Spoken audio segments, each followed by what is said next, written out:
গরম শিক নিয়ে দাঁড়িয়ে আছে তুর্য, মুখে একটা ভিলেনি হাসি। আস্তে আস্তে এগিয়ে আসছে শুভার দিকে। যতই এগিয়ে আসছে ততই পিছিয়ে যাচ্ছে শুভা। আসবেন না আমার কাছে। আর দেখো, আমি কিন্তু বলে দিচ্ছি, আসবেন না কিন্তু। তোমার হাতে ওটা কি? মুখে একটা ভিলেনি হাসি দিয়ে আগাতে আগাতে বলল, এ কি বউ, তুমি এভাবে ভয় পাচ্ছ কেন? তুমি তো জানো আমি একটু অন্যরকমভাবে ভালোবাসা প্রকাশ করি। আজও চিনলে না আমাকে? শুভা ভয়ে পিছোতে পিছোতে বিছানার সাথে ঠেকে বিছানায় বসে পড়ল। আর একদিকে তুর্য একদম শুভার কাছাকাছি এসে তার পায়ের কাছে হাঁটু গেড়ে বসল। তারপর দু হাতের গরম শিক দুটো পাশে রেখে শুভার কাঁপা কাঁপা পা শক্ত করে ধরে পায়ের পাতা হাঁটুর ওপর বসালো। বাহ, নুপুর পড়েছ পায়ে দেখছি বউ, কি সুন্দর ঝুনঝুন করে বাজছে। ভালোই, কিন্তু আমার কথা হলো, কেন পড়েছ নুপুর? কি হলো? মাথা নিচু করে চুপ করে কান্না করে কোনো লাভ নাই। I want my answer. তুমি কিন্তু ভালো করেই জানো, এভাবে আমার কথার জবাব না দিয়ে কেউ চুপ থাকলে আমি সেটা মোটেই টলারেট করতে পারি না। আর সেটা যদি হয় আমার বউ, তাহলে... ইচ্ছে হচ্ছিল পড়ার। ও, ইচ্ছে হচ্ছিল?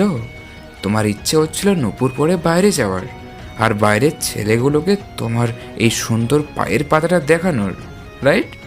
না, এমন কিচ্ছু না।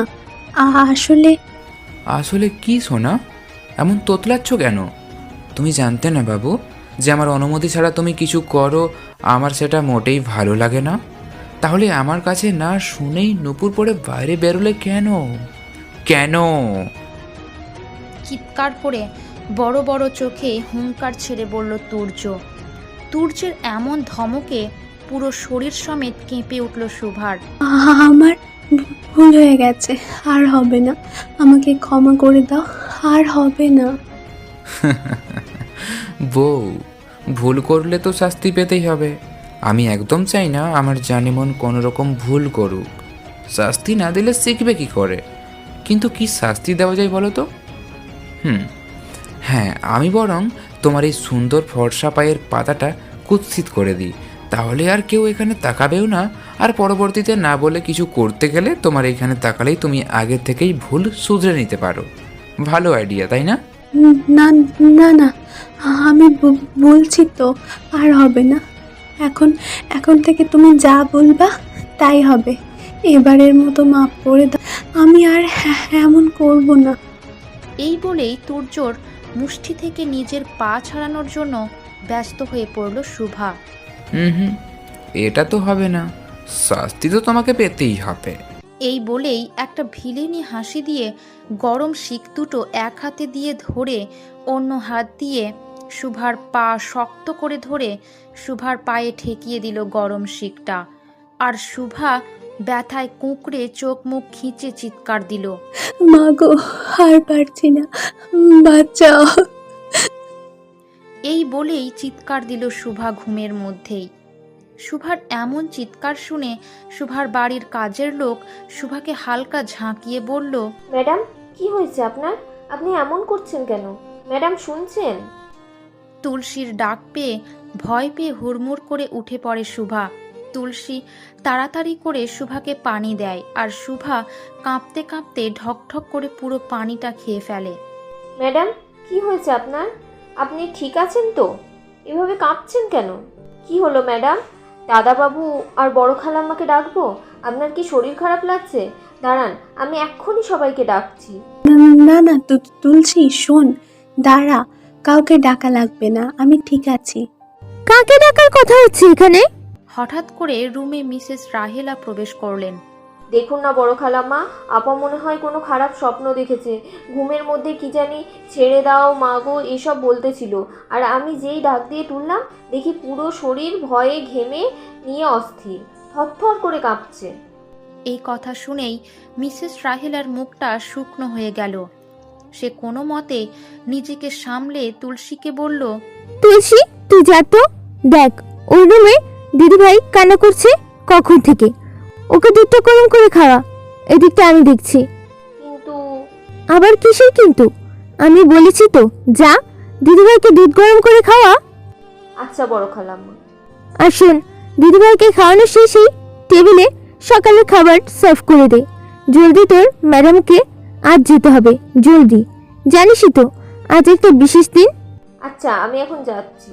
এই বলেই তুলসী রুম থেকে চলে গেল। তারপর মিসেস রাহিলা এসে শুভার কাছে বসলো। তারপর শুভাকে বুকে টেনে মাথায় হাত বুলাতে বুলাতে বলল, আজ আবারও ও স্বপ্ন দেখছিস, তাই না? তোকে কতবার বলেছি মা, এসব ভুলে যা, সব নতুন করে শুরু কর। যত এইগুলো ভাববি, অতীত তোকে আরো চেপে ধরবে। তুই কি ভুলে যাচ্ছিস মা, তোর একটা ছোট ফুটফুটে মেয়ে আছে? তুই অতীতের কথা ভেবে কিন্তু ওকেও আস্তে আস্তে দূরে ঠেলে দিচ্ছিস। দেখ, আজ তুই তোর স্বপ্ন পূরণ করলি। আজ প্রথম তুই ডক্টর হয়ে হসপিটালে ইন্টার্নি করতে যাচ্ছিস। আমি চাই এখান থেকে নতুন কিছু শুরু কর মা। তিলক দিদিভাইকে নিয়ে নতুন জীবন শুরু কর, তোর জীবন। মা, নতুন করে শুরু কর বললেই করা যায় না। আমার অতীত আমার পিছনে বিষের মতো তাড়া করে বেড়াচ্ছে। আমি এগুলো মরলেও ভুলতে পারবো না। আর তুমি ভুলে যেও না মা, তিলকও কিন্তু ওরই সন্তান। যখনই আমি তিলককে দেখি, বারবার ওর ছবি আমার চোখের সামনে ভেসে ওঠে বড় মা। আর তুমি যে বলো না এসব স্বপ্ন আমার মনের কল্পনা, কিন্তু আমার এটা একদমই মনে হয় না। ওকে আমার থেকে ভালো কেউ চেনে না মা। আমি অনুভব করতে পারছি বেশ যে ও আবারও আসছে আমাকে নিয়ে যেতে। খুব শীঘ্রই আমাকে নিয়ে যাবে ও। পৃথিবীর কোনো জায়গায় আমি ওর থেকে লুকাতে পারবো না। চুপ কর মা, চুপ কর। আর এসব বলিস না, কিচ্ছু হবে না, আমি আছি। তোর দা ভাই আছে তোর সাথে। আচ্ছা, আজকের দিনটা অন্তত এসব ভুলে যা। সকাল সকাল তো তোকে হসপিটালে যেতে হবে। এরকম বিষণ্ণ মুখ নিয়ে তুই রোগী দেখবি কি করে? প্রথম দিনটা এভাবে নষ্ট করিস না। যা, জলদি ফ্রেশ হয়ে আমি খাবার দিই। আচ্ছা বড় মা শোনো। হ্যাঁ বল। তুলসীকে বলো তিলককে আমার রুমে দিয়ে যেতে। সত্যি বলছিস তুই? তুই তিলক দিদিভাইকে কাছে রাখছিস? হ্যাঁ মা, সত্যি বলছি। হাজার হলেও ও আমার অংশ, ওকে তো ফেলে দিতে পারবো না। তুমি যাও, গিয়ে বলো আমি ফ্রেশ হয়ে আসি ততক্ষণে। এখনই যাচ্ছি মা, এখন ওকে পাঠাচ্ছি। তুই যা, ফ্রেশ হয়ে আয় মা। দেখবি আল্লাহর রহমতে তোর দিনটা আজ অনেক ভালো হবে। শুভ, ভালো, এই জিনিসগুলো আমার জীবন থেকে উঠে গেছে। প্রতিটা দিনই এখন আমার কাছে আতঙ্ক। ফ্রেশ হয়ে এসে অনেকক্ষণ ধরে আয়নার সামনে দাঁড়িয়ে নিজের শরীরের ক্ষতগুলো দেখছে শুভা। আজ 3 বছর হতে চলল, এখনো তুর্যুর দেওয়া ক্ষতগুলো শুভার শরীরে জলজল করছে। শুভার চোখ পড়ল ওর ডান হাতের পোড়া জায়গায়, যেটা তুর্যুরই দেওয়া। এখনো অনেকটাই গাঢ় হয়ে আছে পোড়া দাগটা। জ্বলন্ত গরম আয়রন দিয়ে ওই হাতটা পুড়িয়ে দিয়েছিল তুর্য, ওরই এক বন্ধুর সাথে হাত মেলানোর জন্য। অথচ ওর কোনো দোষই ছিল না। এখনো মনে পড়ে ওর সেই ভয়ঙ্কর দিনের কথা। তুর্য ওকে একটা পার্টিতে নিয়ে গেছিল ওই রাতে। ওরই এক বন্ধুর বিয়ের অনুষ্ঠান ছিল। সেখানে যেতেই ওর এক বন্ধু আমাকে দেখে ছুটে আসে আর অনেকটা জোর করেই মজা করার জন্য কিছু না বলেই হাত ধরে নিয়েছিল। আর শুভা ঘাবড়ে গিয়েছিল। তবুও শুভা তুর্যর ভয়ে দ্রুত হাতটা সরিয়ে নিয়েছিল, কিন্তু শেষ রক্ষা হয়নি। তুর্যর নজর ঠিকই পড়ে যায়। কত আকুতি মিনতি করেছে, তবুও একটা বারও শোনেনি তুর্য শুভার কথা। সবার সামনে বিয়ের অনুষ্ঠানে তুর্য ওকে শরীরের সমস্ত শক্তি দিয়ে থাপ্পড় মারে। তারপর হাতটা শক্ত করে ধরে টেনে হিঁচড়ে ধরে বাসায় নিয়ে যায়। তারপর যেই হাতটা ধরেছিল ওই হাতটা আয়রন দিয়ে পুড়িয়ে দিয়েছিল। কত চিৎকার, কত আকুতি, কিছুই শোনেনি। শুধু এমনটা করেই ও স্থির থাকেনি। ওর চোখের সামনে ওই রাতেই তুর্য ওর বন্ধুকে কি বীভৎসভাবে হত্যা করে। কি ভয়ঙ্কর ছিল ওই পরিস্থিতিটা, তা যে সহ্য করে সেই বোঝে। ওই ক্ষতটার ওপর হালকা হাত বুলাতে বুলাতে এসব কথা মনে পড়েই শুভার শরীরে কাঁটা দিয়ে উঠল। এমন সময় তিলককে নিয়ে রুমে প্রবেশ করলো তুলসী। ম্যাডাম আসবো? হ্যাঁ, এসো। দ্রুত ক্ষতটা ঢেকে নিয়ে বলল শুভা। ম্যাডাম, এই যে তিলক বেবি, ওকে আমি খাইয়ে দিয়েছি। খালাম্মা বলল আপনি নাকি ওকে ডাকছেন, তাই দিতে এলাম। দাও আমার কোলে। এরপর তুলসী তিলককে শুভার কোলে দিল। আচ্ছা তুলসী, তুমি এখন যাও, খাবারগুলো বড় মার সাথে সার্ভ করে দাও। আমি ওর সাথে কিছুক্ষণ একা কাটাতে চাই। আচ্ছা ম্যাডাম। এই বলেই তুলসী রুম থেকে চলে যায়। আর এদিকে শুভা তিলককে কোলে নিয়ে একধানে ওর মুখটার দিকে তাকিয়ে আছে। খিলখিল করে হাসছে তিলক, আর আধো আধো গলায় আওয়াজ করছে শুভাকে দেখে তিলক। তিলকের এমন আচরণ দেখে অজান্তেই শুভার মুখে একটা হাসির রেখা ফুটে ওঠে। খুব খুশি হয়েছিস তাই না আমাকে পেয়ে? সত্যি তো, তুই জন্ম নেওয়ার পরে আমাকে পেয়েছিসই বা কতটুকু। এই কয়দিনে লেখাপড়ার চাপে ব্যস্ততায় তোকে সময় দিতে পারিনি, বলতে পারিস ইচ্ছে করেই তোকে সময় দিইনি। জানিস, আর সব মায়ের মতো আমারও ইচ্ছে করে প্রাণ ভরে মাতৃত্বের স্বাদ নিতে। তুই আমার প্রথম সন্তান, আমারও ইচ্ছে করে তোকে প্রাণ ভরে আদর করি, দিনের বেশিরভাগ সময় তোর সাথে কাটাই। কিন্তু তোর এই যে ধীর স্থির নিষ্পাপ চাহনি, খয়েরি টানা টানা মায়াবী চোখ, তোর এই চেহারা আমাকে তোর কাছে আসতে বাধা দেয় রে। তোর এই চেহারা আমার কাছে বাধার সৃষ্টি করে। শুনতে খারাপ লাগলেও আমি নিরুপায় রে। তুই যে একদম তোর বাবার চেহারা পেয়েছিস। তোর হাসি, তোর ওই চোখ বারবার আমাকে ক্ষত বিক্ষত করে। তোর চেহারায় আমার মনে মায়ার থেকে বেশি আতঙ্ক জাগে তিলক। আমাকে ক্ষমা করে দিস মা, আমি হয়তো কোনো দিনই পারবো না তোকে 5টা মায়ের মতো কাছে টেনে নিতে। এই বলেই চোখ বন্ধ করে কাঁপা কাঁপা ঠোঁটে তিলকের কপালে চুমু খেলো শুভা। তারপর নিজের বিছানায় তিলকের ঘুমু ঘুমু চোখ দেখে শুইয়ে দিয়ে তুলসীকে ডেকে ওকে তিলকের কাছে থাকতে বলে ও রেডি হয়ে ঝটপট খাওয়ার টেবিলে চলে গেল। এতক্ষণে এলি? আজ না তোর ইন্টার্নি করার প্রথম দিন? অলরেডি 9টা বাজে, যাবি কখন? রুদ্র ভাই, আসলে তিলকের সাথে একটু খেলছিলাম, তাই দেরি হয়ে গেল। কি, তুই সোনামণির সাথে খেলছিলি? আমি ঠিক শুনছি তো? হ্যাঁ রে রুদ্র, শুভা একদম ঠিক বলেছে। আজ সকাল হতেই শুভা আমাকে বলে, বড় মা একটু তিলককে এই রুমে পাঠিয়ে দেবে। আমি মেয়ের কথা শুনে বেশ খুশি হয়েছি। মা, এটা তো খুশি হওয়ার মতোই কথা। হ্যাঁ রে, এখন থেকে সোনামণিকে একটু সময় দে বোন। বড় মা, আমার দেরি হয়ে যাচ্ছে। তুই কথা এড়িয়ে যাচ্ছিস। সামনের মাসে সোনামণির দ্বিতীয় জন্মদিন, মনে আছে তো বোন? আমি ঠিক করেছি বড় করে একটা অ্যারেঞ্জমেন্ট করব। অনেক প্ল্যান করেছি। মনে আছে, কিন্তু আমি চাই না তিলকের জন্মদিনে বড় কোনো অনুষ্ঠান হোক। জন্মদিন এমন কোনো বিশাল ব্যাপার না যে এত আয়োজন করা লাগবে। আমি এইগুলো একদমই পছন্দ করি না। তোমরাই তোমাদের মতো ছোটোখাটো করে কিছু করো। এটা কি বলছিস শুভা তুই? তোর মেয়ের জন্মদিন আর তুই এই কথা বলছিস? এর আগের বারও তুই এমনটা করেছিলি। বড় মা, আমি ওকে কোনোভাবেই কোনো বিলাসবহুল জীবন দিতে চাই না। যতই বিলাসবহুল জীবন দিব ততই এইগুলার অভ্যাস হয়ে যাবে। ওর সামনে অনেক কিছু সহ্য করতে হবে। আর তাছাড়া এসব অনুষ্ঠান আমি পছন্দ করি না। এসব কি বলছিস তুই শুভা? একদম ঠিক বলছি। তোমরা নিশ্চিন্ত হয়ে বসে থাকলেও আমি পারবো না। আমি জানি ওর হাত থেকে আমার নিস্তার নাই। শুভা, ও মরে গেছে তুই জানিস, তাও কেন বারবার একই কথা বলিস? তুই এইভাবে তোর মেয়েটাকে কষ্ট দিচ্ছিস। এইভাবে কল্পনার জগৎ থেকে তুই না নিজে ভালো থাকবি, না তিলককে ভালো থাকতে দিবি। ও মরেইনি ভাই, কেন বারবার একই কথা বলিস? এটা আমার কোনো কল্পনা না। তোরা কেউ ওকে আমার থেকে ভালো চিনিস না। আমি অনুভব করতে পারি যে ও আছে আরও আসবে। দুনিয়ার সবাইও যদি এসে বলে তুর্য আর নেই, তাও আমি বলবো ও আছে। উত্তেজিত হয়ে বেশ চিল্লিয়েই কথাটা বলল শুভা। আচ্ছা শুভা, একটা কথা বলতো, তুই সত্যি চাস ও ফিরে আসুক? ও ফিরে আসলে তুই খুশি হবি? আমার তো এখন তাই মনে হচ্ছে। তুই যদি চাইতেই এটা যে ও আর ফিরে না আসুক, তাহলে তুইও আমাদের মতো এটাই বারবার বলতি আর মানতিও যে ও মরে গেছে, ও আর আসবে না। কিন্তু তার বদলে তোর মুখে একটাই কথা, ও আসবেই। এমন করে তো মানুষ তখন বলে যখন কেউ তার জন্য অধীর আগ্রহী থাকে। তুই ওকে এখনো ভালোবাসিস।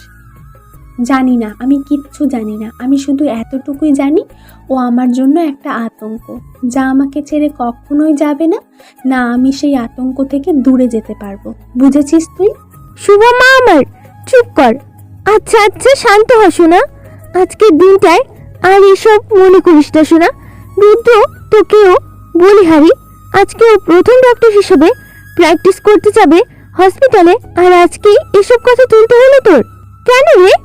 কিন্তু মা, কোনো কথা না, চুপ কর। তোর না অফিস আছে, সোজাসুজি অফিসে যা, আর একটা কথাও শুনবো না আমি। ঠিক আছে, যাচ্ছি আমি, আর কিচ্ছু বলবো না। কিন্তু ওকে একটু বোঝাও তুমি, এভাবে সারা জীবন চলে না। এই বলেই হনহন করতে করতে অফিস চলে গেল রুদ্র। তারপর মিসেস রাহেলা শুভার কাছে গিয়ে ওর মাথায় হাত বুলিয়ে বলল, ছেড়ে দে না মা, খেতে বস। তুই তো জানিস তোর ভাইকে, ও আসলে তোকে অনেক বেশি ভালোবাসতো। একমাত্র বোনকে এমন কষ্ট পেতে দেখে থাকতে পারে না। তুই সব মাথায় নিস না, আয় তো খেতে বস। বড় মা, আমার খিদে নেই, তাছাড়া আমার দেরি হয়ে যাচ্ছে, হসপিটালে যেতে হবে। যেতে যেতে আরও সময় লেগে যাবে। সে কি, না খেয়ে যাবি? খাওয়ার উপর কিসের রাগ মা? তুমি ভুল বুঝছো মা, আমি মোটেই রাগ করে কিছু করছি না। আপন মানুষের সাথে রাগ কিসের?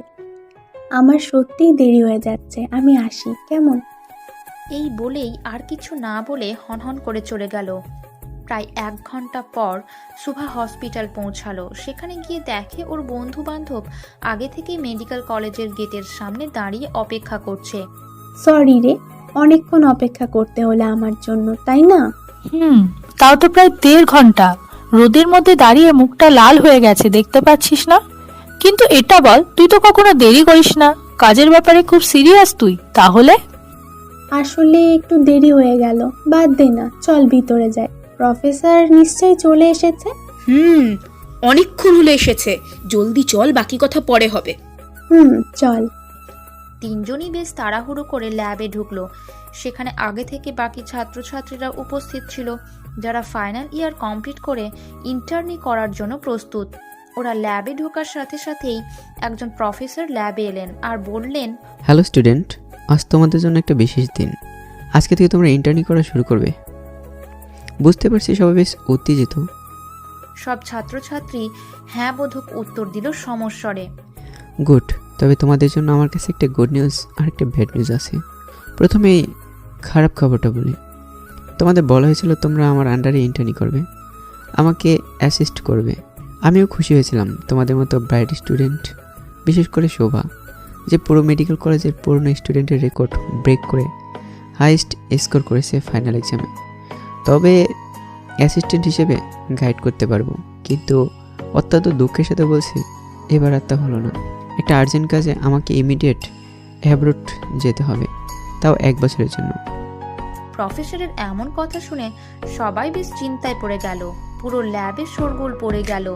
শুভা বেশ কৌতূহলী হয়ে স্যারকে জিজ্ঞেস করলো, স্যার, তাহলে আমাদেরকে গাইড করবে কে? আমার জানা মতে এই মেডিকেল কলেজের একমাত্র আপনিই বেস্ট নিউরোলজিস্ট, তাহলে আপনি চলে গেলে? বলছি শোভা, আগে ব্যস্ত হও না। তোমরা আমার স্টুডেন্ট, আমি নিশ্চয়ই তোমাদের ব্যবস্থা না করে এত বড় সিদ্ধান্ত নিব না। হ্যাঁ, আমি ক্লাস নিতে পারবো না ঠিকই, সেজন্য আমি তোমাদের দায়িত্ব আমার একজন বিশ্বস্ত স্টুডেন্টের হাতে দিয়ে যেতে চাই। তোমরা নিশ্চয়ই আরহাম তুরাগের নাম শুনেছ, বিশ্বের বড় বড় নিউরোলজিস্টের মধ্যে সে অন্যতম। আর আমার পরিবর্তে আমি ওকে বলেছি তোমাদের অ্যাটেস্ট করার জন্য। আজই ও এসেছে মেডিকেল কলেজে, এটাই গুড নিউজ। এটা তোমাদের জন্য একটা গুড লাক বলতে পারো, যে এত বড় নিউরোলজিস্ট তোমাদের গাইড করবে। আর শোভা, আমি তোরাকে বলেছি তোমার ব্রিলিয়ান্ট রেজাল্টের কথা, শুনে খুব খুশি হয়েছে, আর তোমাকে বলেছে ওকে অ্যাটেস্ট করার জন্য। এটা তোমার জন্য খুব ভালো একটা সুযোগ। এই কথা শুনে পুরো ক্লাসের সবাই বেশ খুশিই হলো। সবাই একজন আরেকজনের সাথে কানাকানি করছে। শুভাও কথাটা শুনে বেশ এক্সাইটেড। ওর তো জীবনে এই একটাই স্বপ্ন, যে ওর বাবার স্বপ্ন পূরণ করবে, ডাক্তার হবে। আর সেটা যদি বেস্ট কারোর ট্রেনিংয়ে হয়, তাহলে ও ওই রোগীদের বেস্টটাই দিতে পারবে। হঠাৎ করেই শুভা ওর অত্যন্ত পরিচিত অনাকাঙ্ক্ষিত একটা কণ্ঠস্বর শুনতে পেল। May I come in? শুভার পেছন ঘুরে সেই কণ্ঠস্বরের মালিককে দেখতে খুব ভয় লাগছে। ওর যেন মনে হচ্ছে কোনো একটা অনাকাঙ্ক্ষিত ঘটনা ঘটতে চলেছে। শুভার এভাবে চোখ মুখ খিচে পেছনে ঘুরে থাকা দেখে ওর বান্ধবী ওকে জোর করে সামনে ঘুরিয়ে দেয়। শুভা যেই সামনে ঘুরে মানুষটাকে দেখে, ওর চোখগুলো বড় বড় হয়ে যায়। ওর পুরো শরীর থরথর করে কাঁপতে থাকে, ভয়ে ওর শরীর ঘামতে থাকে। কাঁপা কাঁপা কণ্ঠে অজান্তেই ওর মুখ থেকে বের হয়ে আসে, তুর্য। শুভার ভয়ে পুরো শরীর কাঁপছে থরথর করে। লোকটা যতই এগিয়ে আসছে ওর হার্টবিট যেন দ্রুত হয়ে আসছে। হঠাৎ করেই ওর চারিদিকটা কেমন অন্ধকার হয়ে মাথার মধ্যে কেমন ঘুরতে লাগলো। ও ওর হাত দিয়ে মাথাটা চেপে ধরে নিজেকে স্থির রাখার চেষ্টা করলো, কিন্তু তাও আস্তে আস্তে ওর শরীর নিস্তেজ হয়ে আসলো। আস্তে আস্তে ওর চোখ বন্ধ হয়ে এক সাইডে ঢলে পড়ে যেতে নিল। ও দেখলো তুর্য ওর দিকে দৌড়ে আসছে। ব্যাস এতটুকুই দেখলো। তারপর চোখটা বন্ধ করে যেই নিচে পড়ে যেতে নিল, অমনি শুভাকে ধরে ফেললো লোকটি। তারপর ওকে কোলে তুলে নিল। ক্লাসের সবাই শুভার এমন সেন্স হারানো দেখে ব্যস্ত হয়ে পড়ল। প্রফেসর নাজিব, যিনি এতক্ষণ ক্লাসে উপস্থিত ছিলেন, সে ব্যস্ত হয়ে বলল, তোরা দেখো তো কি হলো মেয়েটার। এ হলো শোভা, যার কথা তোমাকে বলেছিলাম। এখনও তো ঠিকই ছিল, হঠাৎ কার একটা নাম নিয়ে এভাবে সেন্সলেস হলো। স্যার, আমি বুঝতে পেরেছি। ওকে আগে একটা কেবিনে নিয়ে গিয়ে শোয়াতে হবে, না হলে বুঝবো কি করে। স্টুডেন্টস, তোমরা প্লিজ ভিড় বাড়িও না। শুভার কাছের বান্ধবী শুধু সাথে এসো, তাছাড়া সবাই লেবেই থাকো। তুরাগ স্যার, আমরা সুভার সাথে সব সময় থাকি। ব্যস্ত হয়ে মিলা আর রিচি একসাথেই বলল, তাহলে তোমরা সাথে আসো। আর স্যার, আপনিও আসুন। এই বলেই তুরাগ শুভাকে কোলে নিয়ে ছুটে চলে গেল ল্যাব থেকে ক্যাবিনের উদ্দেশ্যে। আর পিছু পিছু প্রফেসর নাজিব আর মিলা রিচিও গেল। কেবিনে যাওয়ার পর দ্রুত তুরাগ শুভাকে বেডে শুইয়ে দিল। তারপর ওর পালস রেট চেক করলো, তারপর বিপি চেক করে একটা ইঞ্জেকশন দিয়ে দিল। স্যার, কি হয়েছে শুভার? কোনো চিন্তা করো না তোমরা, এখনই ওর সেন্স ফিরে আসবে। আসলে হঠাৎ করে কোনো কারণে বিপি হাই হয়ে গিয়েছিল, আর ওর শরীর এইটা নিতে পারেনি, তাই সেন্সলেস হয়ে গিয়েছিল। এখন আস্তে আস্তে বিপি নর্মাল হয়ে যাবে। কিন্তু তোরাক, মেয়েটা একদম ভালো ছিল জানো, তাহলে হঠাৎ এরকম বিপি হাই হলো কেন? কত কারণেই তো হতে পারে স্যার।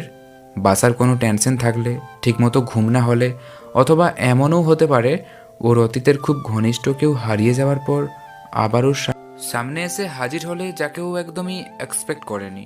হ্যাঁ, কি বলছো তুমি এসব? অতীতের কেউ হাজির হলো মানে? না স্যার, আমি এমনি কিছু সম্ভাবনার কথা বললাম। আপনি তো জানেন, হঠাৎ করে আনএক্সেপ্ট কিছু হলে ব্রেন সেটা নিতে পারে না, তাই একজন নিউরোলজিস্ট হয়েই অনুমান করলাম আর কি। ও, তা ঠিকই বলছো তুমি। এমনটা হলেও হঠাৎ বিপি হাই হয়। স্যার, ওর সেন্স ফিরবে কখন? ধৈর্য ধরো, তোমরা তো এক একজন ফিউচার ডক্টর। তাহলে তোমরা যদি এমন বোকা বোকা কথা বলো, দেখলেই তো কি বললাম, ওষুধ দিয়েছি, এখনই আস্তে আস্তে সেন্স ফিরে আসবে। আচ্ছা শোনো তোরাক, আমাকে তো বাসায় ফিরতে হবে, 3টায় ফ্লাইট। আমি তাহলে গেলাম, কেমন? তুমি কি থাকতে পারবো ওদের সাথে শোবার কাছে? হ্যাঁ অবশ্যই স্যার, শুভা এখন আমারও দায়িত্ব। আপনি নিশ্চিন্তে যান, আমি আছি ওদের সাথে। এই জন্যই তো তোমার উপর আমার এত ভরসা। আচ্ছা থাকো তাহলে, গেলাম। এই বলেই প্রফেসর নাজিব রুম থেকে চলে গেল। আর এদিকে শুভার মাথার কাছে বসে থাকলো তুরাগ। আস্তে আস্তে ওর মাথায় হাত বুলিয়ে দিতে লাগলো। মিলা রিচিও শুভার হাতের কাছে বসে ওর হাতের তালুতে মেসেজ করে দিতে লাগলো। প্রায় 1 ঘন্টা পর শুভা আস্তে আস্তে চোখ খুলল। আর চোখ খুলেই মাথার পাশে তুরাগকে দেখে হুড়মুড় করে উঠে বসে পড়ল। তুরাগ শুভার সেন্স ফেরা দেখে বলল, এখন ঠিক আছো? এভাবে উঠে বসে পড়লে কেন? আপনি আমার পিছু কোনোদিনই ছাড়বেন না, তাই না? আমার জীবনে এত কিছু করেও আপনার শান্তি হয়নি? তুরাগ কিছুটা অবাক হওয়ার ভঙ্গিতে বলল, কি বলছো তুমি এসব? আমি তোমার পিছু নিয়েছি? আমি তো দেখলামই আজ তোমাকে প্রথম। তাহলে এসব কথার মানে কি? নাকি সেন্স হারানোর পর তোমার মাথায় কোনো সমস্যা হলো? এই বলেই তুরাগ 2 হাত দিয়ে শুভার মাথা চেপে ধরে এদিক ওদিক ঘোরাতে লাগলো। ছাড়ুন বলছি, আমি সব জানি, এইসব আপনারই চালাকি। আমি ঠিকই বুঝেছিলাম আপনি মরেননি। এই শুভা, তুই এসব কি বলছিস? কে মরলো বাঁচলো, তোর কি মাথা ঠিক আছে? ইনি আমাদের তুরাগ স্যার, নাজিব স্যার যে বিখ্যাত ডক্টরের কথা বলছিল, উনি সেই। আর তুই বা ওনাকে চিনবি কি করে? উনি তো 17 বছরেরও বেশি সময় লন্ডনে থেকেছেন। তাহলে তোরা বুঝবি না। উনি উনি উনি তোদেরকে মিথ্যা কথা বলেছেন সব। উনি এই দেশেই থাকে, আর ওনার নাম তুরাগ না, তুর্য। কি? কে তুর্য? আমি কোনো তুর্যকে চিনি না। ওকে ফাইন, বিশ্বাস হচ্ছে না তো? এই দেখো আমার পাসপোর্ট আর অ্যান আইডি কার্ড। কি লেখা আছে এখানে? শুভা এসব দেখে বেশ অবাক হলো। ছো মেরে তুরাগের হাত থেকে সব কেড়ে নিয়ে ভালো করে দেখতে লাগলো। এটা কিভাবে সম্ভব? আপনি এতদিন বিদেশে ছিলেন কিভাবে? আর আপনার নাম তুরাগই বা হলো কিভাবে? সত্যি করে বলুন, আপনার প্ল্যান কি? আবার সেই একই কথা। শুভা, আমি তোমার প্রফেসর, তোমার সিনিয়র, তার উপর দিয়ে নাজিব স্যারের রিকোয়েস্টেই আমি এখানে এসেছি। তুমি যদি আমাকে এভাবে ডেলিবারেটলি অপমান করো, আমি কিন্তু এখান থেকে চলে যাব, আর তোমার ব্যাপারেও লিগ্যাল অ্যাকশন নিব। মানুষের ভালো করতে আসাও দোষ। তোমরা কিভাবে ইন্টার্নি কমপ্লিট করো আমি দেখে নিব। এই বলেই বেশ রাগি রাগি ভাব নিয়ে রুম থেকে চলে যেতে নিল। শুভা, স্যারকে আটকা। উনি আমাদের জন্য অনেক বড় সুযোগ। ওনার আন্ডারে আমরা অনেক কিছু শিখতে পারবো। স্যার কি বললো শুনলি?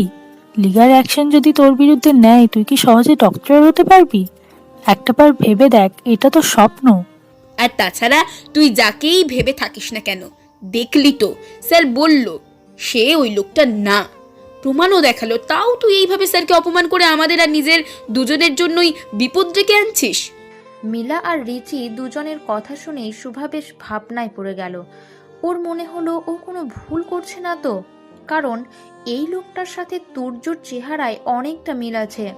অনেকটা বলতে বেশিরভাগই একই রকম উঁচু লম্বা সুঠাম দেহ, খয়েরি চোখ আর একই রকম হাসি।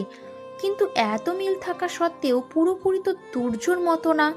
তাছাড়া এই লোকটা নাকি 17 বছর বাইরে ছিল, কিন্তু তুর্যর সাথে 3 বছর আগে অবধি সংসার করেছে শুভা। এসব ভেবেই ও পেছন থেকে তুরাগকে ডাকলো। শুনছেন, আমার ভুল হয়ে গেছে। শুভার এই কথা শুনেই যেতে যেতে তুরাগ থেমে যায়, আর একটা মুচকি হেসে আবার পেছনে তাকায়, আর একটা না শোনার ভান করে বলে, কিছু বললে তুমি? আমি শুনতে পাইনি, আবার বলবে? শুভা মাথা নিচু করে বলে, আসলে আমার ভুল হয়ে গেছে। আমি আপনাকে অন্য আরেকজন ভেবে এসব কথা বলে ফেলেছি। আসলে আপনার চেহারা অনেকটাই তার সাথে মিলতো, তাই তাৎক্ষণিকভাবে ভয় পেয়ে গিয়েছিলাম। Sorry sir. বুঝলাম। আচ্ছা, এবারের মতো তোমাকে মাফ করে দিচ্ছি, কারণ তোমার রেজাল্ট খুব ভালো, আর স্যারের কাছে অনেক সুনাম শুনেছি তোমার। তবে নেক্সট টাইম থেকে খেয়াল থাকে যেন। আর আজ থেকে 24 ঘন্টা যখনই আমার দরকার পড়বে হাজির হবে তুমি, কারণ তুমি আমার অ্যাসিস্ট্যান্ট। আর হ্যাঁ, তোমরা মেয়েরাও শোনো, আজ থেকে আমার আন্ডারেই কাজ করবে। তুরাগের এমন কথা শুনে শুভাসহ মিলা রিচি সবাই মাথা নাড়িয়ে হ্যাঁ সূচক উত্তর দিল। আর শুভা, আজকে তুমি যেহেতু একটু অসুস্থ, বাড়ি যাবে তুমি এখন। কালকে 8টায় হসপিটালে হাজির হবে। কাল থেকে আমি পেশেন্টদের ভিজিট করব। আর তোমরা দুজন, তোমাদেরও আজ ছুটি। ওকে বাড়ি অবধি এগিয়ে দিবে, কেমন? ওকে স্যার, আমরা এখনই নিয়ে যাচ্ছি। চল শুভা। এই বলেই মিলা আর রিচি শুভাকে তুলে দাঁড় করালো আর ধরে নিয়ে যেতে লাগলো। অমনি পেছন থেকে তুরাগ ডাকলো, শুভা। শুভা যেতে গিয়েও থেমে গেল। শুভার এখনো মনে হয় যে এই লোকটাই তুর্য, কারণ এই রকম সুরে একমাত্র তুর্যই ওকে ডাকতো। এই লোকটার কণ্ঠস্বরও একদম তুর্যর মতো, কিন্তু কোনো রকম প্রমাণ নেই। সব প্রমাণই ও যে তুর্য এই কথাটার বিরুদ্ধে। শুভার এমন দাঁড়ানো দেখে তুরাগ শুভার সামনে গিয়ে দাঁড়ায় আর বলে, তুমি আমার কি? শুভা অবাক হয়ে যায় এমন প্রশ্নে। কি হলো? কিছু জিজ্ঞাসা করেছি। শুভা সহ মিলি রিচি দুজনই কেঁপে ওঠে। শুভা কি উত্তর দেবে বুঝতে পারছে না। ও ভাবছে এবারই হয়তো এই লোকটা তুর্যরূপে নিজেকে প্রকাশ করবে। এতক্ষণ যা বলছিল তা ছিল সব অভিনয়। এই ভেবেই শুভা চোখ তুলে লোকটার দিকে তাকাতে উঠতে পারছে না। শুভাকে এমন ভয় পেতে দেখে তুরাগ একটা বাঁকা হাসি দেয়। তারপর শুভাকে বলে, কি হলো? এমনভাবে ভয় পাচ্ছ যেন আমি তুরাগ না, তুর্য। ঠিক যেমনটা লেবে ভেবে ভয় পেয়ে সেন্স হারিয়েছিলে। শুভা এমন ধরনের কথা শুনে আরও ঘাবড়ে যায় আর কাঁপা কাঁপা কণ্ঠে বলে, আসলে থাক, এসব প্রসঙ্গে আর না যাই। যে জন্য ডাকলাম, আমি তোমার প্রফেসর আর তুমি আমার অ্যাসিস্ট্যান্ট। সেদিক থেকে যে কোনো কাজ আমার অনুমতি নেওয়া জরুরি কি না? আমি শুধু বলেছি যাবে। আমি কি অনুমতি দিয়েছি এখনই যাও? একটা বারও জিজ্ঞেস করেছো আমার কাছে যে স্যার আমি কি যাব? আর এই যে তোমাদেরকেও বলছি, শুনেছো একবারও? আজব, তোমাদের এখানে এইসবও কি শিখিয়ে দেওয়া লাগে নাকি? তুরাগের এমন কথায় যেন শুভা হাঁপ ছেড়ে বাঁচল। শুভা মিলি আর রিচির দিকে একবার তাকালো, তারপর মিলি আর রিচির হয়ে বলল, স্যার, আমাদের তিনজনেরই ভুল হয়ে গেছে, এরপর থেকে খেয়াল রাখবো। স্যার, আমরা কি এখন যেতে পারি? তুরাগ বেশ গম্ভীর ভাব নিয়ে বলল, যাও তোমরা। আর হ্যাঁ, তোমরা শুভাকে সাবধানে নিয়ে যাবে। মিলি রিচি দুজনেই তুরাগের এমন কথায় হ্যাঁ সূচক মাথা নাড়ে। শুভাকে ধরে রুম থেকে নিয়ে যায়। শুভা, মিলি, রিচি তিনজনই হসপিটালের বড় ব্যালকনি দিয়ে হেঁটে হেঁটে সিঁড়ির দিকে যাচ্ছে আর একজন আরেকজনের সাথে কথা বলছে। মিলি রিচি কথা বললেও শুভা যেন এখনো মনে মনে হিসাব মিলাতে ব্যস্ত। বারবার তুর্য আর তুরাগ দুজনকেই এক সমীকরণে খাড়া করে বোঝার চেষ্টা করছে। আসলেই কি দুজন এক, নাকি ও একটু বেশিই ভাবছে? আমাদের নতুন প্রফেসরের কথা শুনে কিন্তু মনে হচ্ছে বেশ স্ট্রিক্ট আর রাগীও। ঠিকই বলেছিস। তবে যাই বলিস, স্যার কিন্তু বেশ হ্যান্ডসাম আর সেই রকম স্ট্রং পার্সোনালিটি। আমি তো প্রথম দেখাতেই একদম ফিদা হয়ে গেছি। তুই ফিদা হলে হবে? স্যার তো ফিদা হয়েছে আমাদের শোভা সুন্দরীর উপর। দেখলি না কিভাবে কোলে তুলে নিল, একদম ফিল্মের নায়কদের মতো। যদি আমার সাথে এমনটা ঘটতো। তারপর বারবার আর চোখে শুভার দিকে তাকাচ্ছিল। কত কেয়ার করলো শুভার, তাই না রে শুভা? ঠিক বলছি তো? মিলার ঝাঁকুনিতে শুভার ধ্যান ভাঙল। হ্যাঁ, কিছু বলছিলি তোরা? আচ্ছা শুভা, তোর কি হয়েছে বলতো? তুরাগ স্যার আসার পর থেকে তুই এমন আনমনে হয়ে আছিস। আর একটা কথা বলতো, এই তুর্যটাই বা কে? তোর কোনো বয়ফ্রেন্ড? চুপ কর রিচি, এই ধরনের কথা আমি একদমই পছন্দ করি না। আচ্ছা, তুই এমন কেন রে? রিচি ভুল কি বললো? যবে থেকে তোকে আমাদের সাথে দেখছি সব সময় কেমন যেন রসকসীন দেখি। মানলাম তুই কেরিয়ারের ব্যাপারে খুব সচেতন, তাই বলে কি জীবনে প্রেম ভালোবাসা থাকতে নেই? জানিস আমাদের ক্লাসের কত ছেলে তোকে পছন্দ করে? 3 বছর ধরে এখনো আমাদের পিছনে পড়ে আছে তোর জন্য, আর তুই কি না? চুপ কর মিলা, তোরা যদি এসব কথা নিয়েই আলোচনা করিস তাহলে থাক তোরা, আমি আসছি। এইসব নিয়ে আলোচনা ছাড়াও আমার আরও কাজ আছে। কত যে কাজ! বাসা থেকে তো কোনোদিন বের হোস না, ভুল ভবিষ্যতেও আমাদের বাসায় রাখিস না। আচ্ছা যাই হোক, বাদ দিলাম, তোর সামনে এসব নিয়ে আর কথা বলবো না। রাগ করে যাস না, এমনি অসুস্থ কিছু হয়ে গেলে তুরাগ স্যার আবার আমাদের ক্লাস নেবে। সরি। মন খারাপ করিস না, সরি রে। দেখ, তোরা জানিস আমি এগুলো একদমই পছন্দ করি না। আমি কখনোই তোদের এটা বলতে পারবো না রে, আমার জীবন কতটা জটিল। তাই এইটুকুই শুধু জেনে নে, আর 5টা মেয়ের মতো আমার জীবন না। তবুও যদি তোরা ভুল বুঝিস, আমার আর কিচ্ছু করার নাই রে। আচ্ছা বাবা, সরি, আর বলবো না। এখন এমন মুখ করে থাকিস না তো, একদম পেতনি লাগছে। একটু হাসি দে। চল যাই।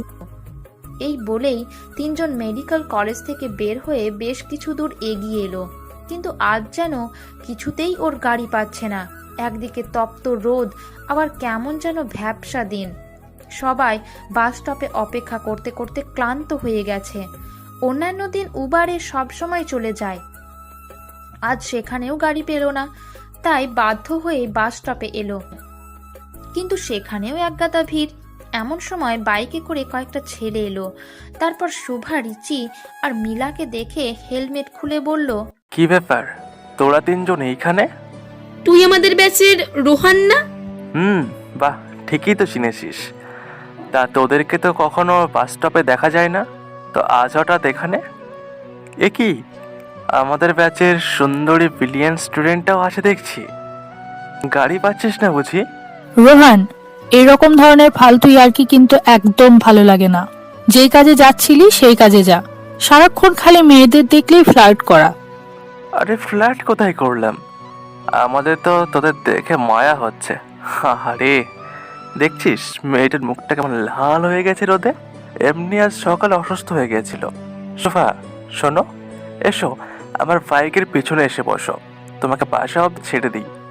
তোমার মতো একটা টসটসের সুন্দরী মেয়েকে এইভাবে কষ্ট পেতে দেখে আমার আবার খুব কষ্ট লাগে। এসো। এই বলেই খপ করে শুভার হাতটা শক্ত করে ধরে ফেলে। না ধন্যবাদ, আমি একাই যেতে পারবো। প্লিজ আমার হাতটা ছাড়ুন, এটা কেমন ধরনের অসভ্যতা? দেখ রোহান, খারাপ হয়ে যাবে, হাতটা ছাড় শুভার। কেন ছাড়বো? তোদের এত গায়ে লাগছে কেন রে ওর হাত ধরাই?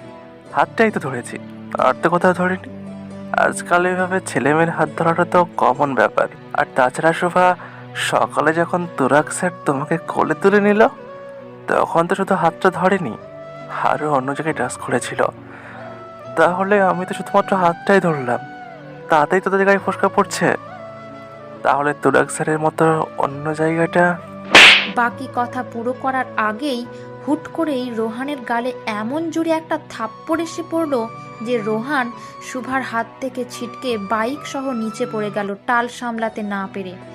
রোহান কিছু বুঝে ওঠার আগেই দেখল রোহানের নাক থেকে গল গল করে রক্ত পড়ছে, আর রোহানের কানে কোনো আওয়াজ এসে পৌঁছচ্ছে না। রোহানের সাথে থাকা বন্ধুরাও ভয়ে কেঁপে উঠল। এমন আকস্মিক ঘটনায় শুভা, রিচি আর মিলাও চমকে উঠল। একদম চোখের পলকে যেন ঘটনাটা ঘটল। তিনজনই সামনে তাকালো, আর যা দেখলো তা দেখে তিনজনেরই চোখ যেন চড়ক গাছ। শুভা, রিচি আর মিলা তিনজনই যখন সামনে ঘুরে তাকালো, যা দেখলো তাতে ওরা চমকে গেল। রিচা বলে উঠল, তুরাগ স্যার! রোহানের সাথে থাকা বাকি ছেলেরাও চমকে যায়। শুভা শুধু এক ধ্যানে তুরাগের দিকে তাকিয়ে আছে। সেই রাগ, সেই রক্তচক্ষু, মনে হচ্ছে কিছু একটা খারাপ হতে চলেছে।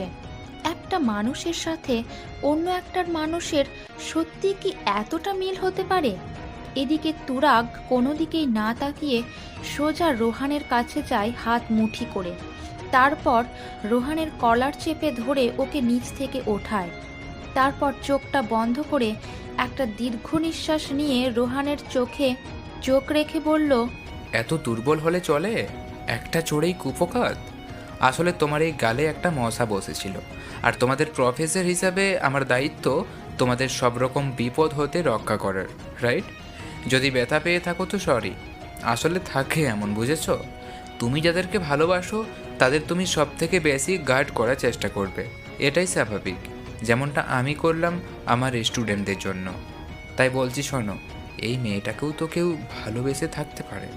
তুমি যে মেয়েটার সাথে এসব করছো তা যদি আমি না দেখে সে দেখতো, সে কিন্তু আমার থেকেও আরও হিংস্রভাবে ওকে গার্ড করতো, যেমনটা আমি তোমাকে করলাম।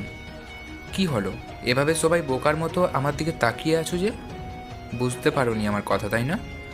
অবশ্য বোঝার কথাও না, তোমরা তো ছোট। আমি শুধু রোহানকে বলবো, রোহান সাবধানে থেকো।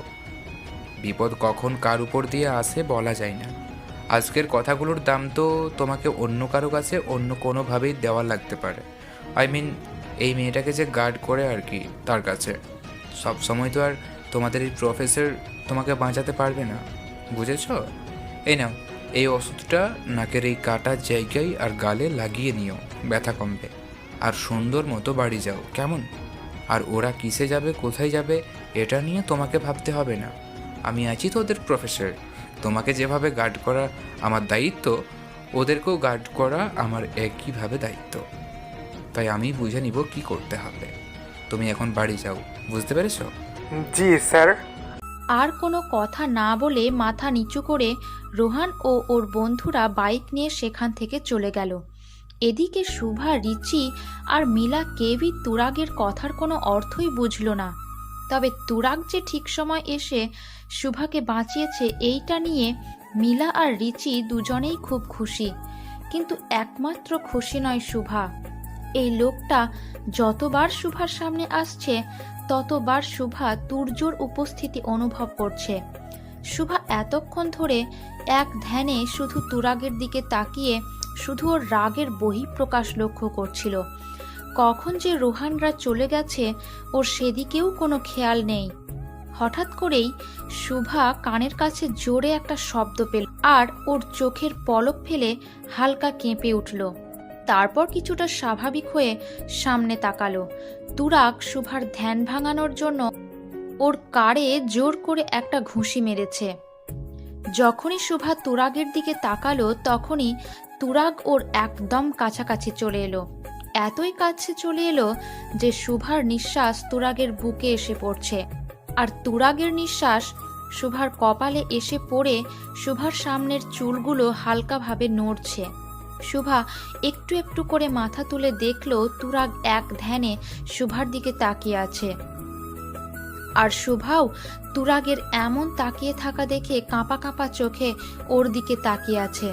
ওর যেন মনে হচ্ছে তুর্য ওর সামনে, আর তুর্যর অনুমতি ছাড়া ও যদি এখন চোখের পলকটাও সরায় তাহলেও যেন ওর জন্য শাস্তি অপেক্ষা করবে। আস্তে আস্তে তুরাগ শুভার কপালের চুলগুলো আলতো করে কানে গুঁজে দিল। তারপর আস্তে আস্তে কানের কাছে এসে বলল, এতই যখন ভয় পাও সেই মানুষটাকে, তাহলে তাকে ছেড়ে আসার সময় তোমার 10 বার ভাবা উচিত ছিল যে যেই মানুষটার অনুমতি ছাড়া চোখের পলক অবধি ফেলার সাহস হয় না তোমার, সেই মানুষটার চোখে ফাঁকি দেওয়ার সাহস করলে তার পরিণতি কি হবে। তুরাগের মুখে এমন কথা শুনে শুভার ভয়টা আরো বেড়ে গেল। বেশ রাগী রাগী গলায় একটা বাঁকা হাসি দিয়ে বলল, কি হলো, ভয় পাচ্ছ? পাওয়াটাই স্বাভাবিক। চলো তোমার ভয়টাকে আরও একটু বাড়িয়ে দিই। তুমি না একদম ঠিক ধরেছ, আমি তুর্য। বউ যদি বরকে না চিনে তাহলে আর কে চিনবে বলো? আমি ফিরে এসেছি। তুমি কি করে ভাবলে বউ তুমি আমাকে ধোকা দিয়ে আমার থেকে মুক্তি পেয়ে যাবে? তুমি আমাকে ভালোবাসার অভিনয় করলেও আমি তোমাকে ভালোবাসি বউ। তাই এই জীবনে তুর্যর হাত থেকে তুমি দূরে যাওয়ার কথা ভুললেও ভেবো না। কিন্তু আফসোস, তুমি দুনিয়ার কাউকে বোঝাতে পারবে না যে আমি তুর্য, কারণ তুর্যকে তো তুমি নিজ হাতে খুন করেছ। কেউ বিশ্বাস করবে না তোমার কথা। আচ্ছা আচ্ছা, এসো গাড়িতে ওঠো, তোমার বান্ধবীরা গাড়িতে অপেক্ষা করছে। রাস্তায় দাঁড়িয়ে এত প্রেম আলাপ করা যাবে না। আমি তো এসেই পড়েছি এখন, আস্তে আস্তে অনেক প্রেম আলাপ হবে। কি হলো, চুপ করে আছো যে? তুমি হয়তো ভুলে গেছো তুর্য কোনো কথা একবার থেকে দুবার বলা পছন্দ করে না। যাও উঠো বলছি গাড়িতে। শুভা আর কিছু না ভেবেই দৌড়ে গাড়িতে গিয়ে বসলো। তারপর তুরাগও গাড়িতে উঠে পড়ল। তারপর গাড়ি ড্রাইভ করতে শুরু করলো। ড্রাইভ করার সময় স্বাভাবিকভাবেই তুরাগ সবার সাথে হেসে হেসে কথা বলছে আর চোখে বারবার শুভাকে দেখছে। এদিকে রিচি মিলাও বেশ গল্প করছে তুরাগের সাথে। শুধু ড্রাইভিং সিটের পুরোটা সময় চুপচাপ ছিল শুভা। ওর যেন মনে হচ্ছে যে কোনো উপায়ে ও বাড়ি যেতে পারলে বাঁচে। এসব ভাবতে ভাবতে কখন শুভা ঘুমিয়ে পড়ে ও খেয়ালই করেনি। বেশ খানিকক্ষণ পর শুভার ঘুম ভাঙে গাড়ির হর্নের শব্দে। যেই শুভা চোখ খুলে শুভা দেখে ও কারোর বুকে মাথা রেখে শুয়ে আছে, আর কেউ ওকে হাত দিয়ে জড়িয়ে রেখেছে। এরপর আস্তে আস্তে ঘুমানোর আগের কথা মনে পড়ে। ও উপরের দিকে মাথা তুলে দেখে ও তুর্যর বুকে শুয়ে আছে, আর আশেপাশে ওর বান্ধবীরাও নেই। তুর্য এক হাত দিয়ে শুভাকে জড়িয়ে ধরে আছে আর এক হাত দিয়ে গাড়ির হর্ন সমানে বাজাচ্ছে। শুভা মুখে কিছু না বললেও মনে মনে এতদিন পর তুর্যর বুকে শুয়ে ওর বেশ ভালোই লাগছে। হঠাৎ করেই শুভার অতীতের কথা মনে পড়ে গেল, আর ও দ্রুত তুর্যর থেকে নিজেকে সরিয়ে নিল। উঠেছো তাহলে? অনেকক্ষণ ধরে হর্ন বাজাচ্ছিলাম তোমাকে তোলার জন্য, কিন্তু তোমার তো আমার বুক থেকে উঠতেই মন চাচ্ছিল না মনে হয়। আচ্ছা একটা কথা বলি, এতই যখন আমার বুকে শোয়ার শখ, তো আমাকে মেরে ফেলতে চেয়েছিলে কেন? আচ্ছা যাই হোক, তুমি যে আমাকে মেরে ফেলতে গেছো সেই বিষয়ে আমার কোনো রাগ নেই। এই জন্য তুমি কোনো শাস্তিই পাবে না, কারণ আমি আগেই বলেছিলাম তোমার বৃত্তে শুধু আমি থাকবো। তুমি আমার সাথে সব কিছু করতে পারবে, কিন্তু এই বৃত্তের বাইরে যেতে পারবে না। তুমি আমাকে হাজার মেরে ফেলার চেষ্টা করলেও তুর্যর হাত থেকে তুমি মুক্তি পাবে না। যতদিন বাঁচবে আমার হয়ে থাকতে হবে, মরলেও তোমাকে নিয়েই মরবো। তাই আমাকে তুমি মেরে ফেলার চেষ্টা করলেও যে কাজে আসবে না তা আমি জানতাম। তুমি তো শাস্তি পাবা অন্য কারণে, আমার অনুমতি ছাড়া আমার থেকে এতদিন দূরে থাকার কারণে শাস্তি পাবা তুমি, করুণ শাস্তি। তুর্যর প্রত্যেকটা কথা শুভার বুকে গিয়ে বিঁধল। ওর চোখটা ছলছল হয়ে গেল। শুভার ইচ্ছে করছে কেন শুভা এমনটা করেছে সবটা বলতে, ওর ভিতরে জমে থাকা প্রত্যেকটা কথা কৈফিয়ত সব তুর্যর কাছে পেশ করতে। কিন্তু শুভার অভিমান এতটাই যে সেগুলো বলতে গিয়েও আটকে যাচ্ছে শুভা। তাই তুর্যর প্রত্যেকটা কথা চুপচাপ শুনে শুধু প্রত্যুত্তরে একরাশ অভিমান নিয়ে মাথা নিচু করে বলল, এই কথাটা বলেই গাড়ির দরজা খুলে দৌড়ে শুভা বাসার মধ্যে যেই ঢুকতে গেল অমনি তুর্য পেছন থেকে বলে উঠল, শুভা, এখন কথার জবাব না দিয়ে পালিয়ে যাচ্ছ ঠিক আছে, কিন্তু খুব বেশি দিন পারবে না। মনে রেখো, তুমি আমাকে ভালো নাই বাসতে পারো, আমি তোমাকে ভালোবাসি, আর এটাই আমার কাছে যথেষ্ট। এ জীবনে তোমার আমার কাছ থেকে মুক্তি নেই, তোমাকে আবার ফিরতে হবে, কোথাও যেতে পারবে না তুমি। আজ থেকে তোমার চারপাশে আবার আগের মতো তুমি শুধু তুর্যকেই দেখবে। এইটুকু বলেই তুর্য গাড়ি স্টার্ট দিয়ে সেখান থেকে চলে গেল। আর এদিকে শুভা দাঁড়িয়ে সব কথা পেছন থেকে শুনল। তারপর কোনো উত্তর না দিয়েই দৌড়ে বাসার মধ্যে ঢুকে গেল। শুভা কাঁদতে কাঁদতে বাসায় ঢুকেই কারোর কথার কোনো জবাব না দিয়ে নিজের রুমে গিয়ে দরজা আটকে দিল। তারপর নিজের আলমারির ভেতরে রাখা একটা ডায়েরি বের করে ডায়েরি ঘেঁটে ডায়েরির শেষ পাতায় তুর্য আর শুভার একটা ছবি বের করলো। রুদ্র আর বড়মার কথায় শুভা তুর্যর সব স্মৃতি পুড়িয়ে ফেলেছিল, কিন্তু কেন জানি এই আধপোড়া ছবিটা শুভা আর পুরোটা পোড়াতে পারেনি, লুকিয়ে নিজের ডায়েরির মধ্যে রেখে দিয়েছিল। ছবিটা হাতে নিয়েই ধপ করে বসে পড়ল শুভা। তারপর আস্তে আস্তে ছবিটাতে হাত বোলাতে লাগলো আর নিজের অশ্রু ঝরাতে লাগলো। ছবিটা শুভার সাথে তোলা তুর্যর প্রথম ছবি, শুভার সাথে তুর্যর প্রথম দেখা। ছোট থেকেই খুব হাসি খুশি চঞ্চল স্বভাবের ছিল শুভা। না নিজে কখনো দুঃখী থাকতো, না কাউকে মন খারাপ করে থাকতে দিত। এমনই একদিন শুভা কলেজ থেকে ফেরার পথে বান্ধবীরা মিলে একটা রেস্টুরেন্টে খেতে গিয়েছিল। সেদিন ছিল শুভার জন্মদিন। ওখানেই শুভা তুর্যকে দেখেছিল। শুভা রেস্টুরেন্টের সবাইকে কেক খাইয়েছিল। তখনই শুভা দেখে রেস্টুরেন্টের এক কোণে খুব বিষণ্ণ মনে তুর্য কিউব সলভ করছিল। চেহারায় মনে হচ্ছিল কত কষ্ট লুকিয়ে আছে। শুভার এমনটা দেখে খুব খারাপ লেগেছিল। ওই দিন শুভা জোর করে তুর্যকে কেক খাইয়ে দিয়েছিল আর হাসিয়ে ছেড়েছিল। অনেক চেষ্টা করার পর যখন তুর্য একটু হাসে, তখনই শুভা এই সেলফিটা তুলেছিল তুর্যর সাথে। তারপর থেকেই তো নানাভাবে তুর্যর সাথে দেখা হয়ে যেত, আর শুভাও সরল মনে অনেক কথা বলতো, দুষ্টুমি করত। তুর্য সব সময় মুগ্ধ নয়নে শুধু শুভার দিকে তাকিয়ে থাকতো আর ওর বলা প্রত্যেকটা কথা শুনতো। আর এভাবেই চলতে চলতে একদিন তুর্য শুভাকে নিজের ভালোবাসার কথা বলে।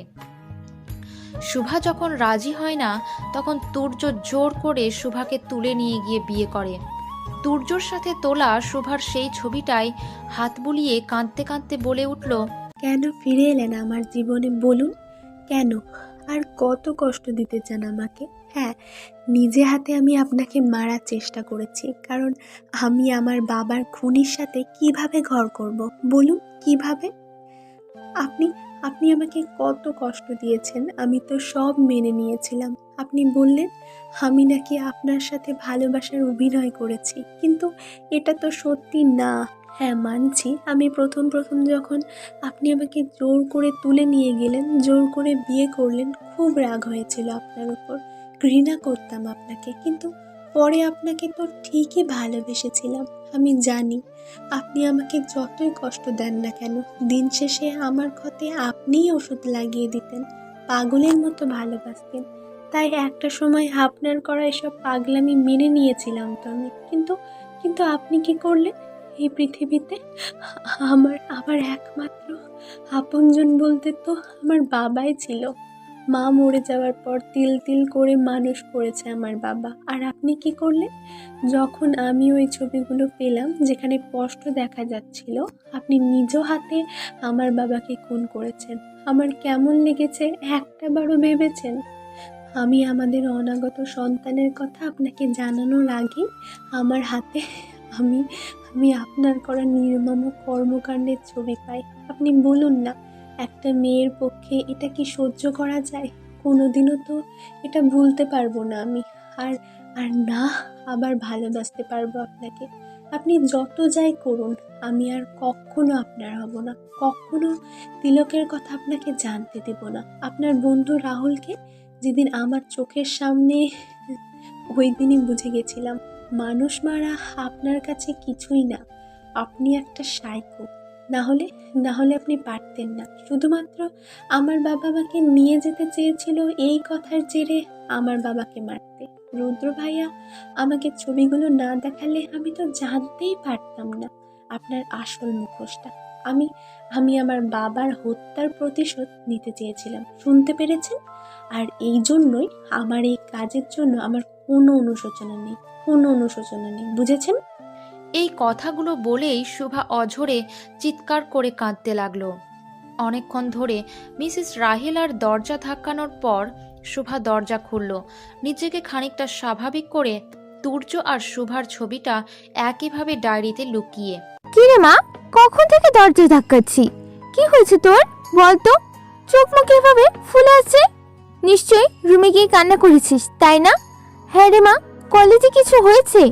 বল না, কেউ কিছু বলেছে? না বড় মা, কিছু হয়নি, আমি ঠিক আছি। আজ বাইরে অনেক রোদ তো, তাই একটু শরীর খারাপ লাগছিল, তাই দরজা আটকে একটু ঘুমোচ্ছিলাম। তুই সত্যি বলছিস তো? সত্যি কিছু হয়নি? মিথ্যা কেন বলবো? অনেক লেট হয়ে গেছে না, রাত 9টা বেজে গেছে। রুদ্র ভাইয়া কি ফিরেছে? তুলসী কই? ও খাবার দিয়ে দিয়েছে টেবিলে? না, রুদ্র এখনো ফেরেনি। তুই ফ্রেশ হয়ে আয়, আমি খাবার দিচ্ছি তোকে। মুখটা শুকিয়ে আছে। বড় মা, আজ আমার খেতে ইচ্ছে করছে না। আমি আজকে অনেক ক্লান্ত, একটু ঘুমোবো, তোমরা খেয়ে নিও। কেন রে মা, এ আবার কেমন কথা? সকালেও খেলি না আর এখনো এই কথা বলছিস? বড় মা প্লিজ, আজকের দিনটা আমাকে একা ছেড়ে দাও। আমি কোনো কথা বলতে চাচ্ছি না, আমি ঘুমোবো। আচ্ছা ঘুমা তাহলে, আমি লাইট অফ করে যাচ্ছি। দাঁড়াও বড় মা, তিলক খেয়েছে কিছু? হ্যাঁ, আমি ওকে খাইয়ে ঘুম পাড়িয়ে দিয়েছি। কেন, কোনো দরকার নেই? না এমনি। আচ্ছা যাও তাহলে তুমি। এই বলেই শুভা নিজের রুমের দরজা আটকে দিল আর বিছানায় কাঁথা মুড়ে শুয়ে পড়ল লাইট অফ করে। মাঝরাতে কারোর হাতের ছোঁয়ায় হুড়মুড় করে উঠে পড়ে শুভা।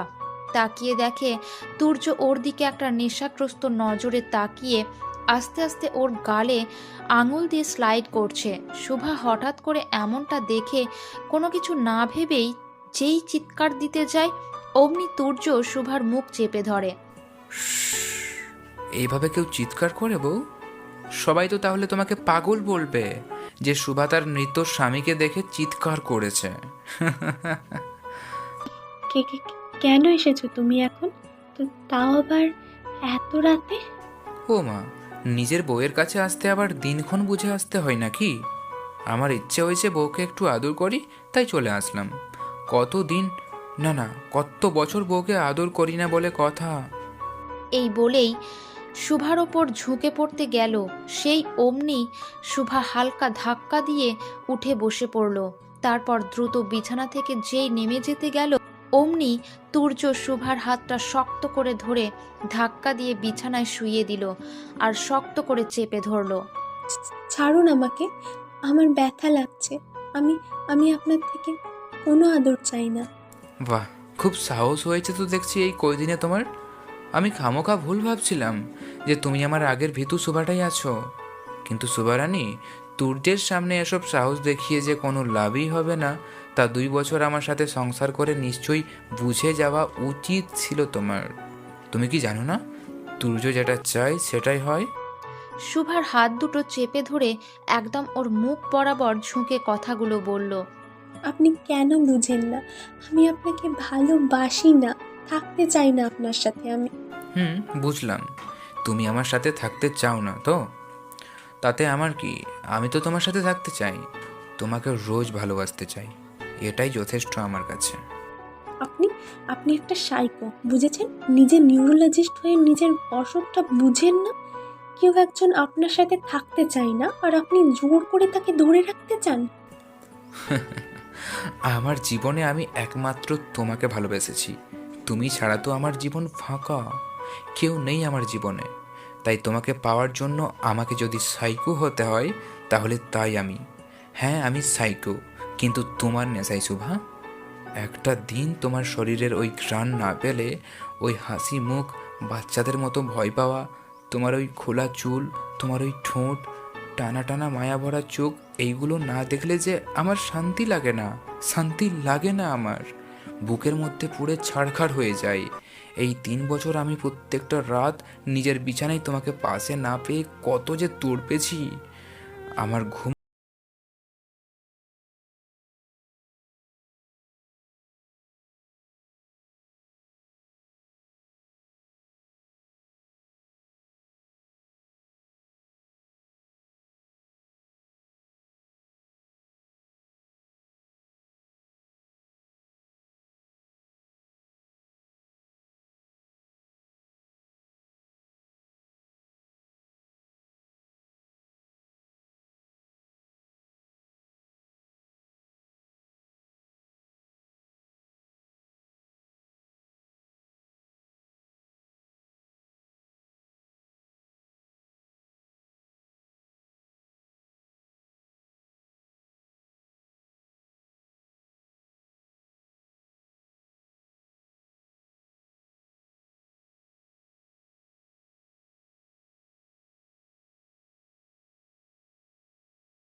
তাই বলছি, সেই আগেকার মতো আমার বাধ্য শুভা হয়ে যাওয়াই তোমার জন্য ভালো, না হলে তোমার জন্য কষ্ট।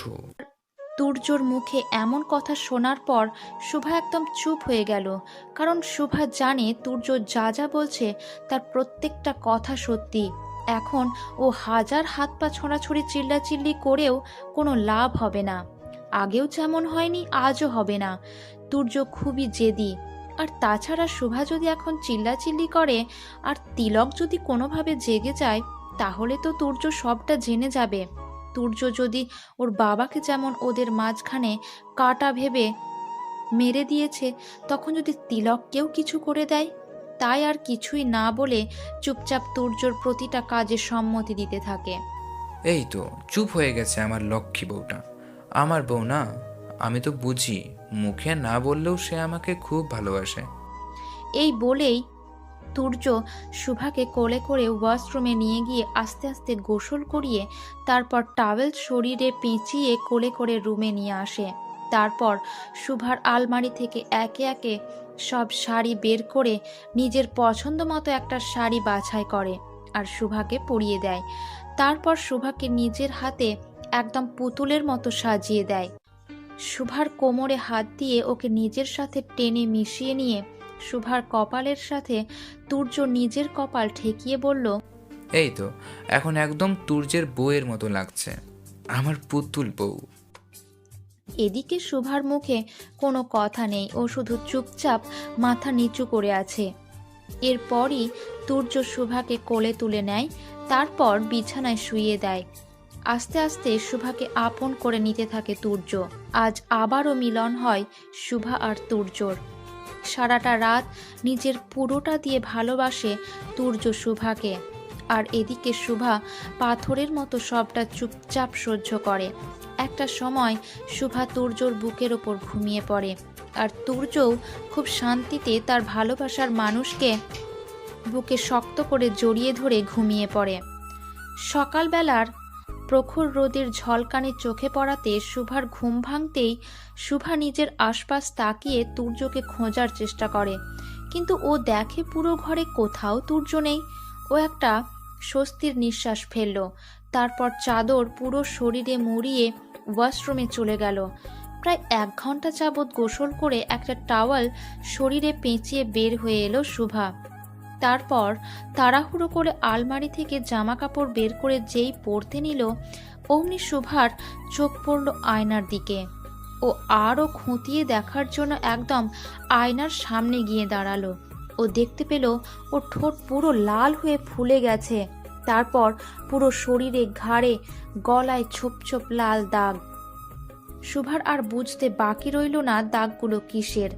একটা সময় এই দাগগুলো শুভার কাছে ভালোবাসার চিহ্ন লাগলেও এখন ওর কাছে ঘৃণা ছাড়া আর কিছুই না।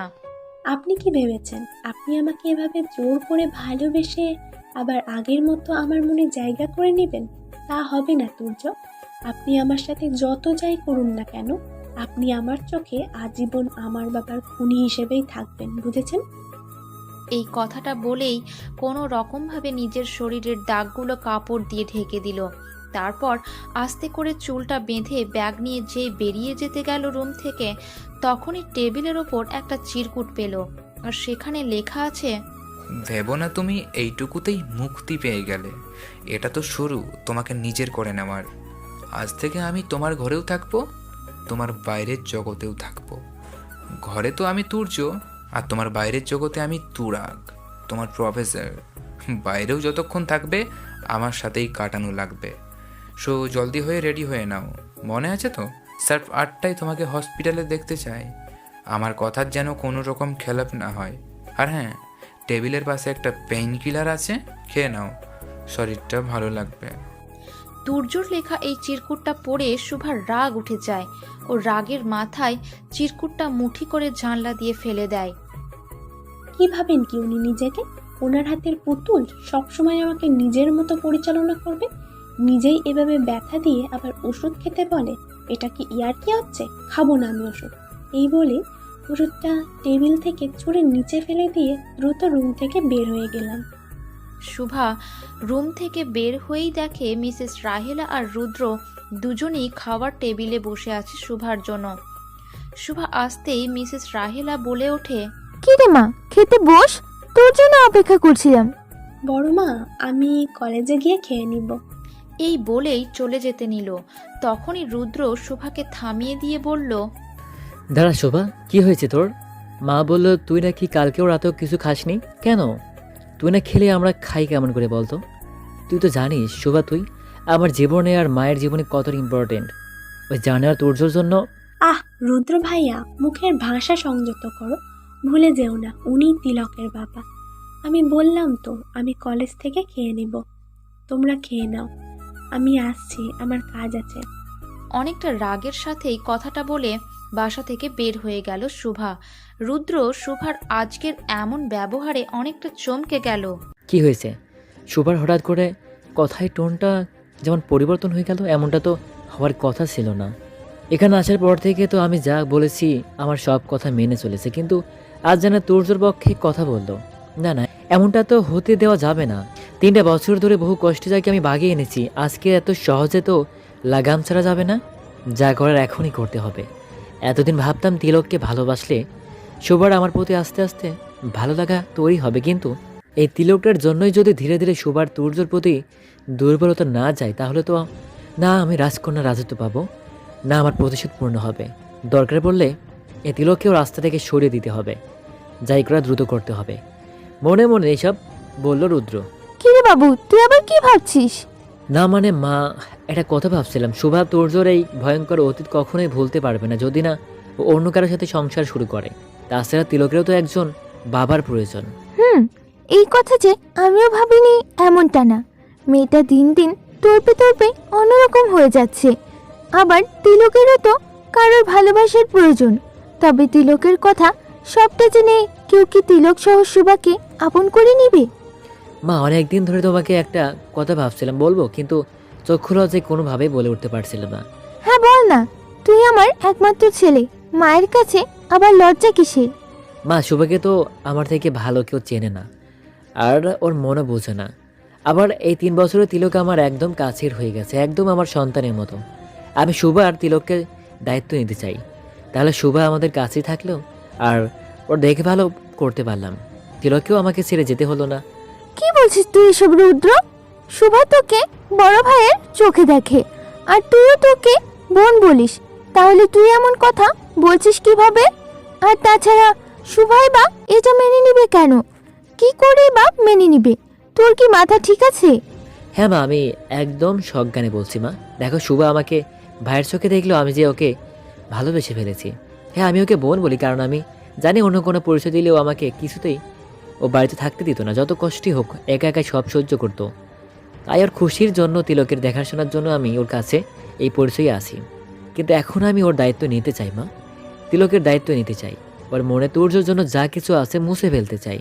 কিন্তু বাবু যে তখন তোকে ভাই ছাড়া অন্য কোনো নজরে দেখেনি, সে আজ তোকে কিভাবে মেনে নিবে? তুই তো এটা অসম্ভব কথা বলছিস। আর তাছাড়া আমি এখনো শুভার চোখে তুর্যর প্রতি ভালোবাসা দেখেছি। না থাকবে না কোনো ভালোবাসা তোরজোর প্রতি শুভার, এটাই আমি চাই না। আর এজন্যই তোমাকে বলছি,